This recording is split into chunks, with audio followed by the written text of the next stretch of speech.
For the first time in my life, I'm going to race with the GT3. Look at that! I've been waiting my whole life for this moment, and today we are finally here! Mercedes AMG GT3 in the Temple of Speed, Monza. I have never driven a GT3 before, and I'm going to do something crazy. 0 tests, 10 laps to understand the car, and then straight into the race in the Italian Championship. Yeah, it's crazy, but you should know me by now. In this video, I'm going to tell you everything about it from start to finish. And let's start right at the beginning. Merbag Milano, the biggest Mercedes reseller in Italy, gave me a chance to race in the Italian GT Championship, but I was supposed to race in this, the GT4 converted into GT Cup. Well, there was a small change of plans, because 7 days ago they sent me the entry form and GT3! Yeah, the Nova Race team has made a nice upgrade. So we will run the Italian GT3 Endurance Championship race, 2 hours race, 3 drivers. So clearly there was no time to test the car, and therefore I will try it straight into the race. I will do 5 laps in the first practice, 5 laps in the second practice, and then straight into qualifying. We don't like easy things, right? Please, just look at how beautiful it is.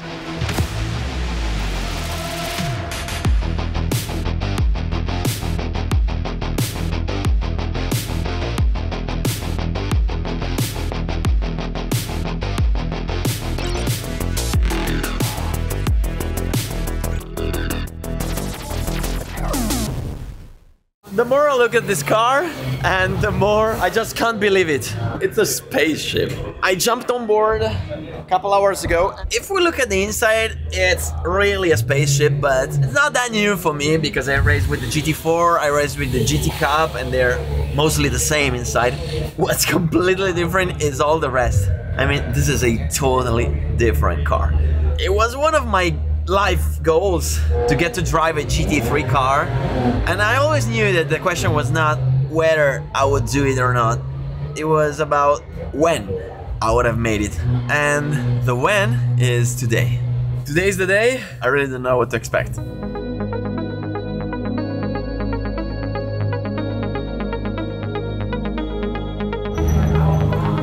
Okay, so how am I going to approach the weekend? Because there is one thing I haven't told you yet, which is the money part. I haven't told you how much this car costs. I haven't told you the excess of the insurance of this car. And when I will tell you, you will understand why I'm going to drive carefully.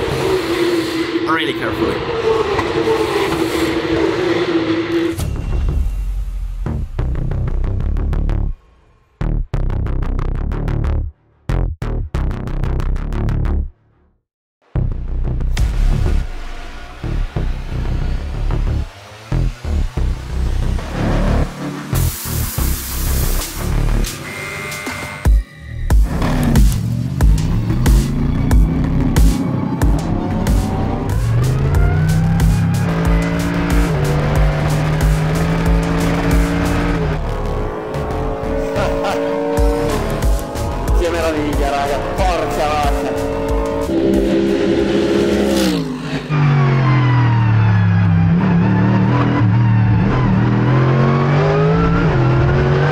Ok, copy, continua pure.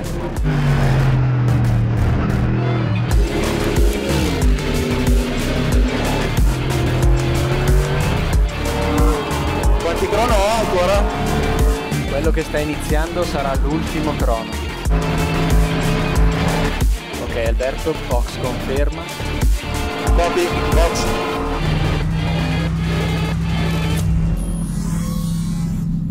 Mamma mia. Mamma mia. Devastante.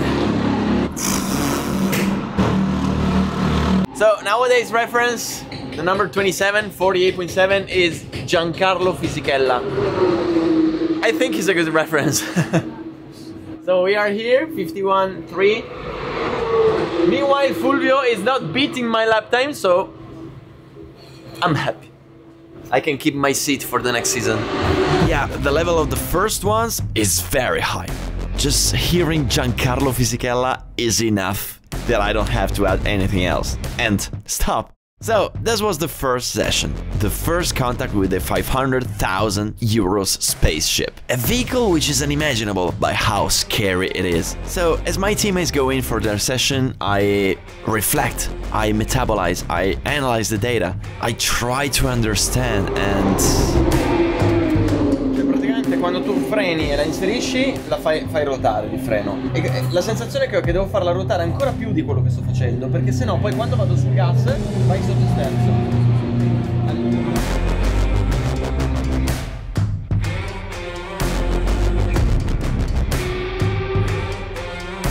E tu vieni via molto velocemente. Dovrei tenerlo un po' di più. Sì, sì, ancora sì.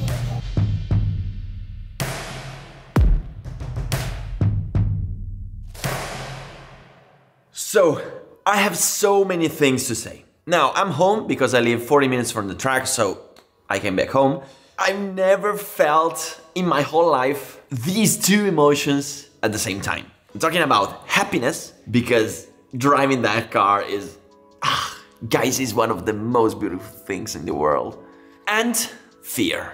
Fear of what? Fear of the damages. Because this morning I signed a paper where I accept that in case of damage I have to pay, and the insurance covers from 32,000 to 137,000 euros.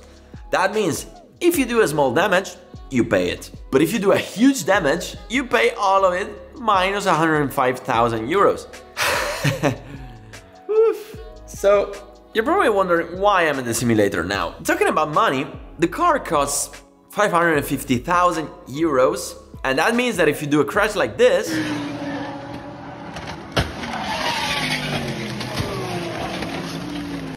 and you're lucky to find a used car to buy as a replacement, you may find yourself paying 200 to 300,000 euros, which I don't have. But, and this is something I didn't know, this car in particular, the Mercedes, has a very low engine.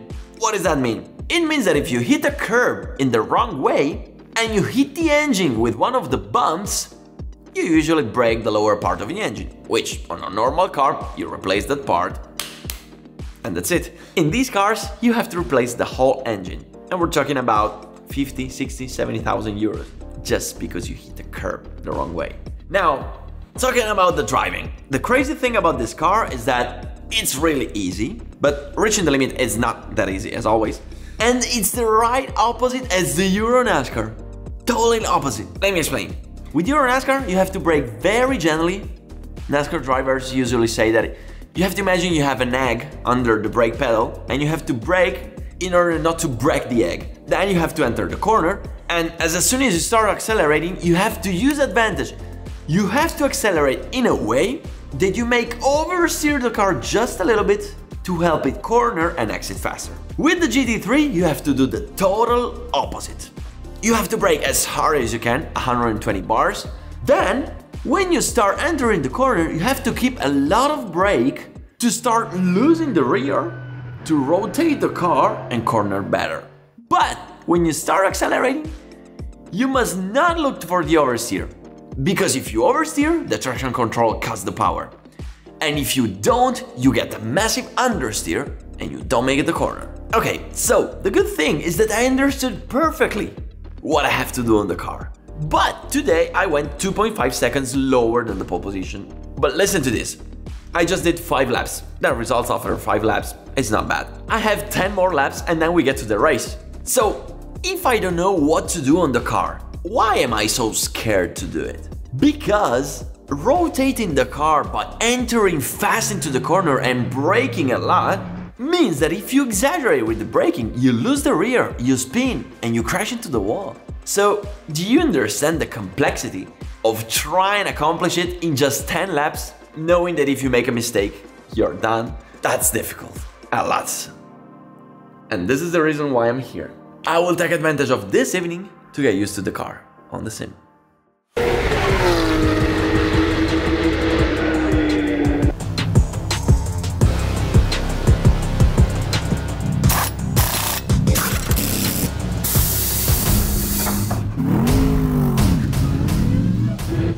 my teammate just got in with new tires. He will do 4 to 5 laps and then I'll go in with fresh tires.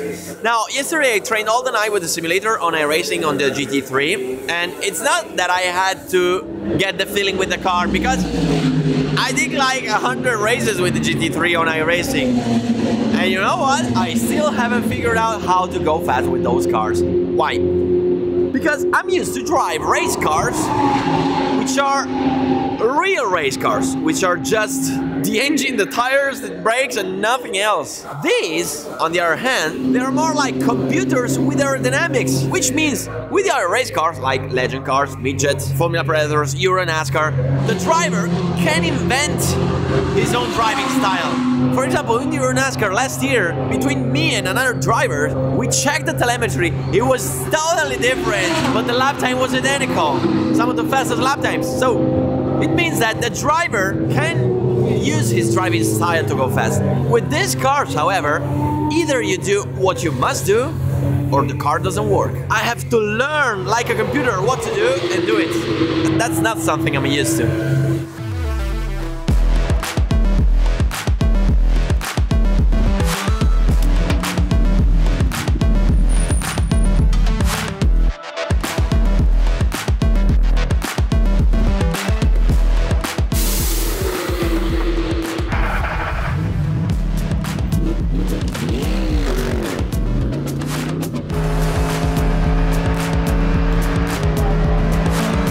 Settaggio dei manettini, ABS 8, traction 8. Copy.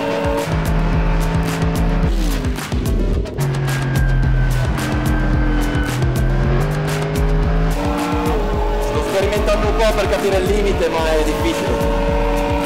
Ok, davanti a te è pista libera, spingiamo. Molto bene, 58, ancora 2 crono. Molto bene, hai fatto 1.50 425, Fulvio ha fatto 1.50 496. Ah, io non te la paga. Box alla fine di questo giro, box conferma. Confermo, box.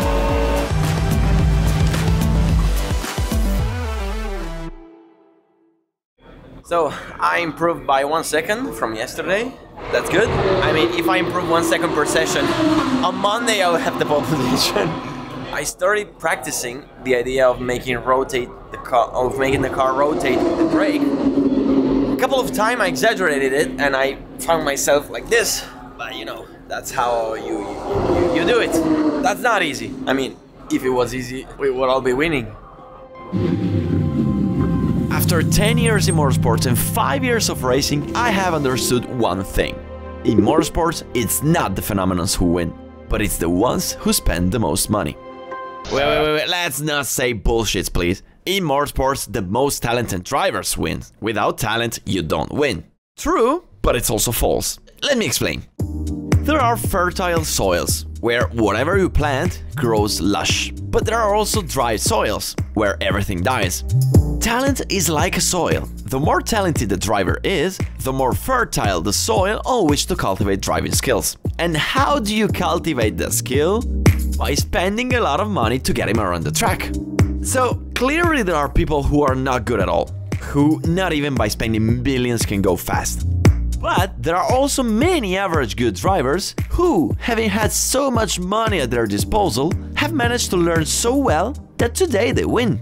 You know, if money makes it possible to build a golf field on a desert, they can also make a car go fast. So with all this, what do I want to say? I just want to say that when you see a good driver going very fast and winning a race, the question you should ask yourself is, how much money could he have spent to test after test and learn to drive so well? Because he may indeed be a pure talent, but he could also simply be very rich. And the reverse is also true. The slow driver may not be slow at all. He may simply has never been able to train. So today I race against people who have raced in Formula 1, who have done millions of miles on track, and who are also very talented. So it's impossible for me to get close to the front runners. I don't know the car, I can't do any damage. I have to be aware of that and realistic. Today I'm racing to gain experience. The goal is to simply improve with every session.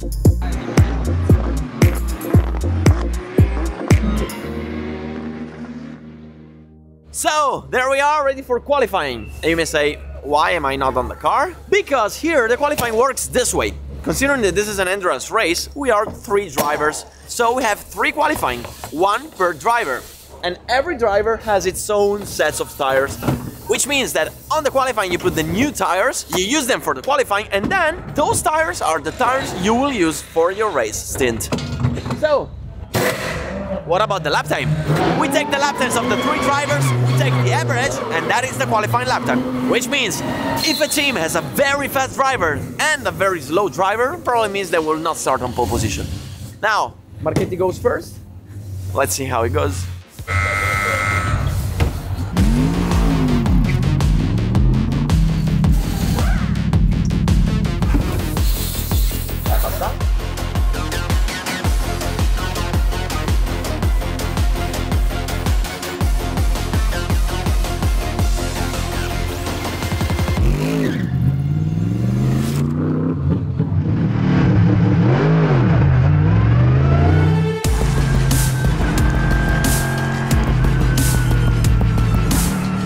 Giro di uscita ti ricordo non prendere i cordoli e porta comunque energia nelle gomme. Quanti crono posso fare ancora? Mancano 4 minuti, 2, forse 3 crono.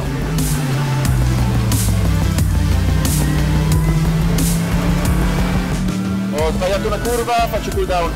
Copy, mancano 2 minuti e mezzo alla fine.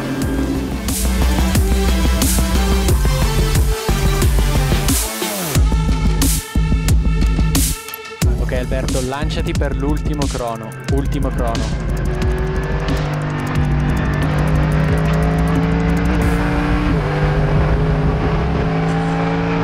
There we are, on board with me for this qualifying. Just enjoy the sound, the POV and the driving of this GT3 Mercedes AMG. We get to the Parabolica, ready to launch myself for the best timed lap of this session. 3rd gear, 4th gear, just listen to the engine, this is music.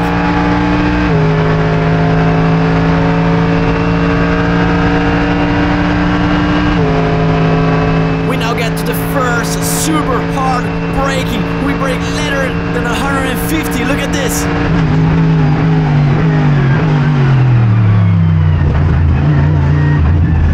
And now flat out in the exit of the first chicane. Guys, the feeling every time I downshift, every time I upshift, it's just pure excitement. It's the best feeling in the world. 0.3 of a second faster than my fastest lap. That's good. That's good.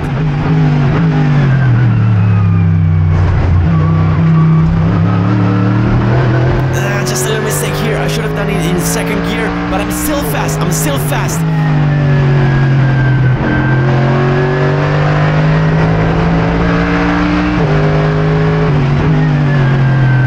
So Sector 2 and Sector 3 are the hardest for me because I have to take advantage of the aerodynamics, I have to take advantage of the downforce. I'm not used to it, I need practice, I need time, so I'm just doing my best. This is where I'm the slowest, but you know, I try to go as fast as I can.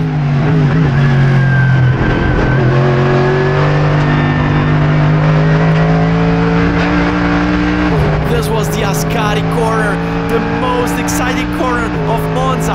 I was fast, I was good, and now we get once more to the final corner of Monza. This is going to be super important. Super late braking, a bit of understeer in the exit. I'm still not used to how to use the brake, how to use the throttle, how to make the car corner and turn, how to make the car rotate. But this is it. 0.3 of a second faster. 49.5. Boom!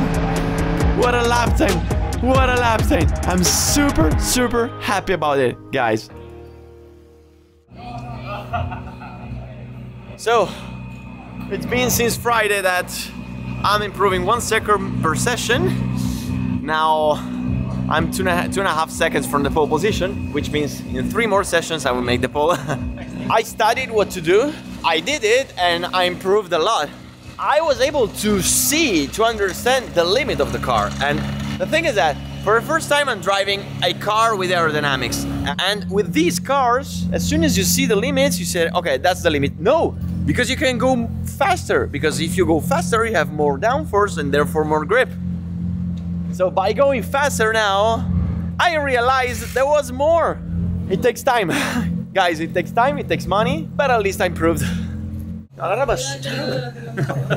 assurda è che più vai piano e più la macchina è inguidabile. Adesso che andavo più forte la macchina teneva di più. E dici ma non ha senso. Aspettavo troppo. Dai. Yeah, it's hard to explain to you. Because the concept is that this car is so extreme that it's made to go fast. So if you brake hard, you corner aggressively and you hit the gas hard, it is stable. But if you start to be too much careful with the brake and the gas, the car moves so much that it scares you. And you know, it's hard to tell your brain, hey, just be more aggressive and you'll see that it gets easier. However, I'm super happy. I went under 150, I did 149.5, which is 2 seconds off the pole, and I didn't do any damage. But by the way, how cool is this shot? Mamma mia, and what about the sound? Listen to that.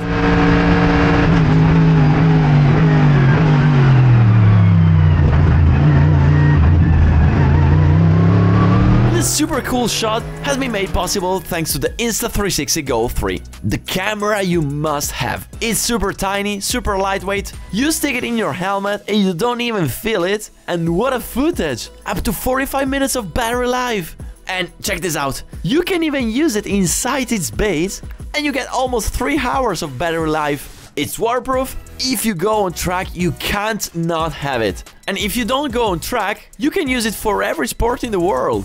Just think, maybe one day your girlfriend or boyfriend gives you a ride on the track as a present and you don't have the Go 3 to take a souvenir video. I can't live without it and I use it for every sport. Now this is the right time to buy it. I left you a link below. If you get it from a link, you can support my racing series. One very cool thing is that you can record a video like this and afterwards decide where to export it vertically or horizontally. For example, I did it on Sunday in the race in the driver swap. So from the same clip, I exported the horizontal version for YouTube and the vertical version for Instagram and TikTok. Oh yeah, wait! The driver swap! It's Sunday, it's just a little while before the race, and we have to practice the driver swap. The race is going to be a 2 hours endurance. We are 3 drivers, we will do 40 minutes each, and the driver swap for us is easy, in the sense that the stop must compulsorily last 2 minutes. So we have 2 minutes to make the change. But what if we're super fast and we take less? We still have to wait until the 2 minutes are over to restart, which is good. But if we take longer, we are losing time of the race. So we need to practice.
È giunta l'ora della gara. Non vi ho detto l'ordine in cui partiamo. Partirà il più esperto di tutti, Fulvio Ferri. Il più anziano di tutti. Beh, è un modo carino per dire vintage. Fulvio Ferri. He was my teammate last year on the Smart E-Cup with electric cars when we were racing for the Merbag Milano team. What a cool experience that I had. I just want to say thank you very much Merbag, who not only gives me his beautiful Mercedes to drive around every day, but also lets me race on the track. Wow. Qual è la tua tattica in partenza? La mia tattica è uscire vivo dalle prime 3 curve per i primi 3 giri e poi fare un passo gara decente per lasciarvi la macchina in ottime condizioni. Ok, ma Fulvio lo conoscevate già perché l'avete visto nel video l'anno scorso. Non vi ho presentato l'altro. Allora, ci abbiamo. Eccolo, eccolo. Lui, Ale. Ciao. Ale, sbaglio se dico che tu avresti potuto non essere qua oggi. Assolutamente no. Perché? Ho avuto una leucemia nel 2020, è una malattia oncomatologica, un tumore del sangue, potenzialmente letale. Quindi Wow. hai ben donde nel dire che ho avuto una grandissima fortuna di essere qua a raccontare. Come hai fatto a guarire? Sono guarito grazie ad un trapianto di midollo, con il midollo donato da un donatore proveniente dal registro italiano dei donatori di midollo, che io non conosco e che non si può conoscere per legge. Pazzesco. Sì. Cioè, praticamente con questa malattia che avevi tu saresti morto al 100%, a meno che non ci fosse stata una persona su 100.000 compatibile con te. Esatto. E questa roba è incredibile. La domanda è come sei riuscito a trovarlo?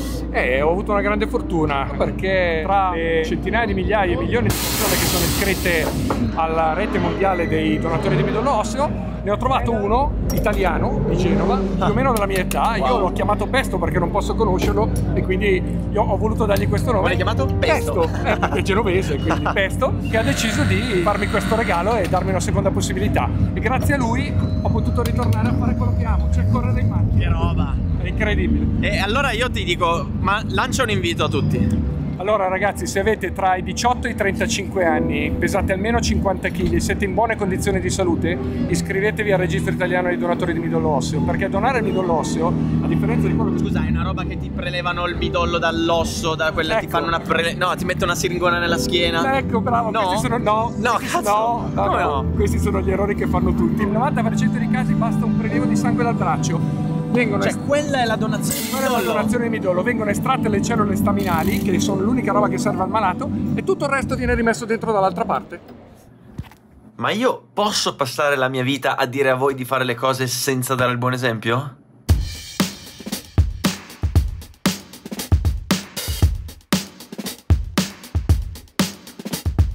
Grazie. Grazie a te, è stato un piacere. Ciao Diego. Ciao. Signore e signori, mi sono tipizzato. Sono iscritto al registro donatori di midollo. Già, farlo è semplicissimo. Vi basta visitare la pagina Instagram di Alessandro, Race to Donate, e trovate il link per registrarvi. Io la mia parte l'ho fatta. Potrebbero non chiamarmi mai, anzi, è molto probabile. Ma comunque sono inserito nella banca dati. E se un giorno una persona in qualunque parte del mondo avesse bisogno di me, potrei salvargli la vita con un semplice prelievo. Se qualche anno fa Pesto non avesse fatto questo gesto, oggi Alessandro non sarebbe qui tra noi. Che cosa incredibile, vero?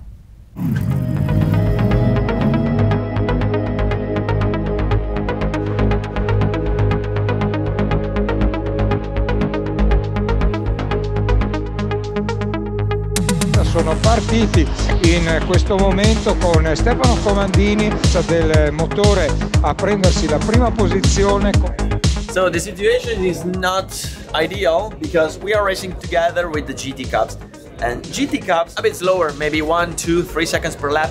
Also, there is the biggest issue, which is they are faster on the straight because they have no limitations. What does that mean? Look at this. We are P10, but in front of us we have 3 GT Cups. Eccolo qui Leutwiller che sta lottando. Non vuole prendersi rischi ferri nei confronti di Leutwiller sugli eventuali danni ed eventuali franchigie. C'è un problema per Giancarlo Fisichella. Safety car? Forse c'è la safety? Stanno aspettando a dare la safety, che tutti finiscano la sosta, il pit, il cambio pilota, e poi daranno la safety probabilmente. Quindi Marchetti si farà una bella ripartenza da safety, per non farsi mancare nulla.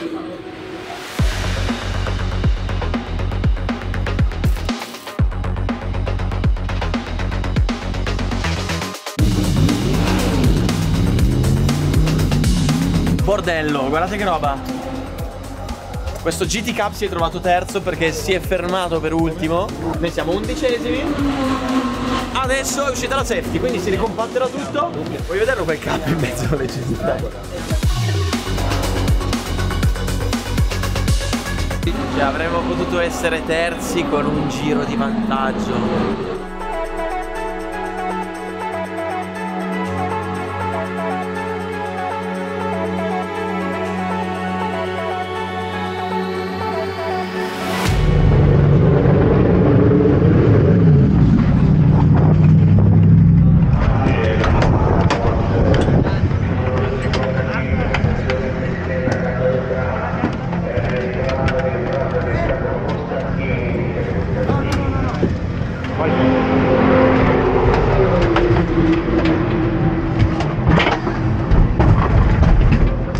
Fermo, faccio io.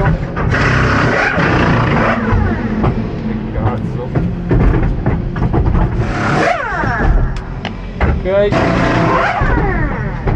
Dammi il cavo della radio.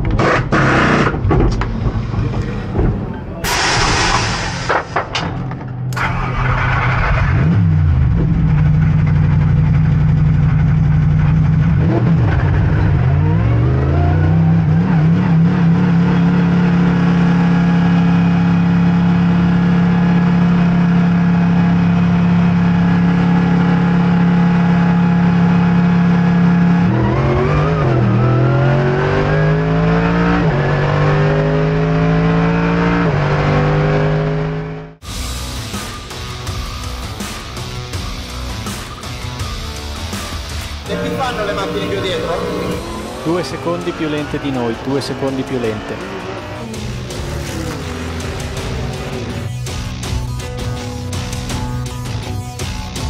...24 minuti alla fine, 24 minuti alla fine. Quello che dietro che arriva è il GT3? Confermo, la Lambo dietro di te è un GT3 ed è in lotta per la nostra posizione.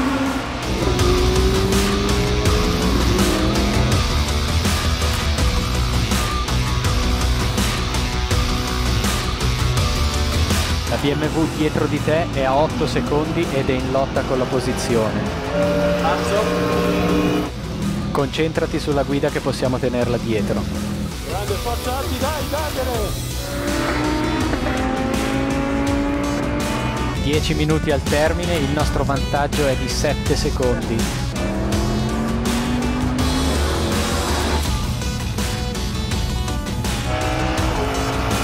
Dai Alberto, 5 minuti alla fine, in questo giro state girando uguali.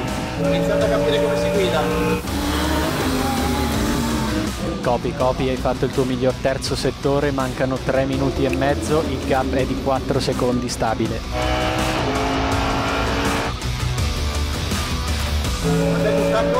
2 secondi e 4, sta iniziando l'ultimo giro. Un giro, se resiste, apre gli sportelli. Vince Anders Nilsson in coppia con Stefano Comandini. Molto bene Alberto, ottimo lavoro, ottimo lavoro.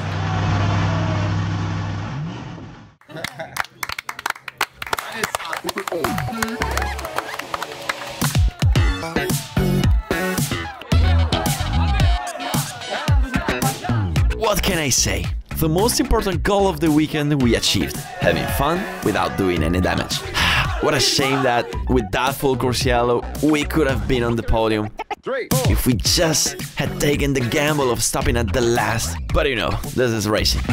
However, we finished 9th out of 21, including also the GT Cup, and P7 of the GT3, which means we are not last! Driving this car, I can tell you it was one of the most incredible emotions of my life. It goes so fast, and it's a different sport than anything I've driven so far. Well, I was definitely slow compared to the leaders, but you know, for the few miles that I had, and for the damages that I couldn't afford, I couldn't have done any better. What?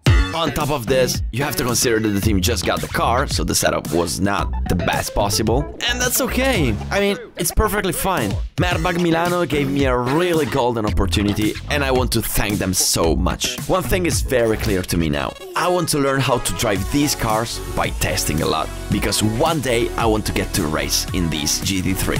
And the question is not if I will be able to do a season in this car, but instead it's when. That when will come.